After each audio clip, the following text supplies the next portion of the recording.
आता ह्या कायद्याचं एक वैशिष्ट्य असं आहे की ह्या कायद्याअंतर्गत जर एखादा गुन्हा रजिस्टर झाला तर त्याला तुम्हाला बेल मिळत नाही. तर साधारणपणे 75,000 पासून 5 लाखापर्यंत नुकसान भरपाईची तरतूद याच्यामध्ये केलेली आहे. आणि हा कायदा अनुसूचित जाती, अनुसूचित जमाती यांच्यासाठी जर वरदान ठरला आहे, महत्त्वाचा आहे, परंतु याचा गैरवापर होता कामा नये.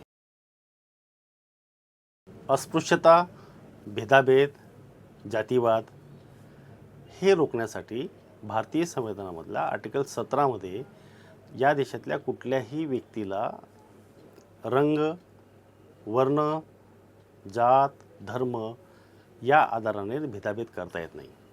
तसं जर केलं तर हा दंडनीय अपराध आहे. आणि याच्या संदर्भात प्रोव्हिजन इंडियन पिनल कोडमध्ये म्हणजे आता BNSSमध्ये केलेली आहे. परंतु हा कायदा पुरेसा नसल्यामुळे सरकारने 1990मध्ये एक कायदा आणला. 1989मध्ये हा कायदा बनवण्यात आला आणि तो स्पेशली अनुसूचित जाती जमाती या काही 2 वर्ग होते, या जमातींवर होणाऱ्या अत्याचाराच्या संदर्भात हा कायदा अस्तित्वात आला. आणि ह्या कायद्याप्रमाणे अनुसूचित जाती आणि अनुसूचित जमातीच्या या वर्गामधील सदस्यांना किंवा त्या कम्युनिटीच्या मेंबरला जर कोणी त्याच्या जातीवरनं, त्याच्या वर्णावरनं, त्याच्या कामावरनं, त्याच्या सार्वजनिक ठिकाणी जर अपमान केला तर ह्या कायद्याअंतर्गत तो गुन्हा रजिस्टर होतो. आणि हा गुन्हा रजिस्टर झाल्यानंतर त्या भेदभाव करणाऱ्या व्यक्तीवर कडक शासन होतं. तर हा कायदा जो आहे हा थोडासा वेगळा कायदा आहे, कठीण कायदा आहे.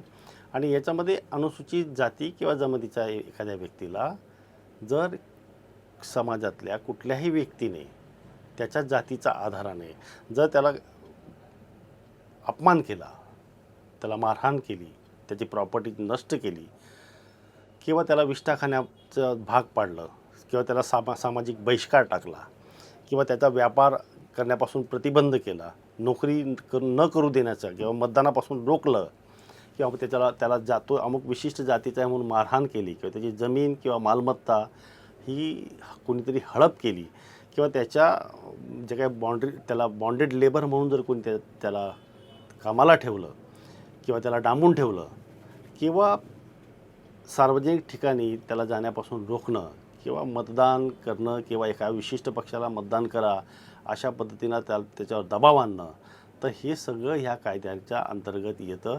आणि हे करणारी जी व्यक्ती आहे त्या व्यक्तीवर हा ॲट्रॉसिटीचा गुन्हा दाखल होतो.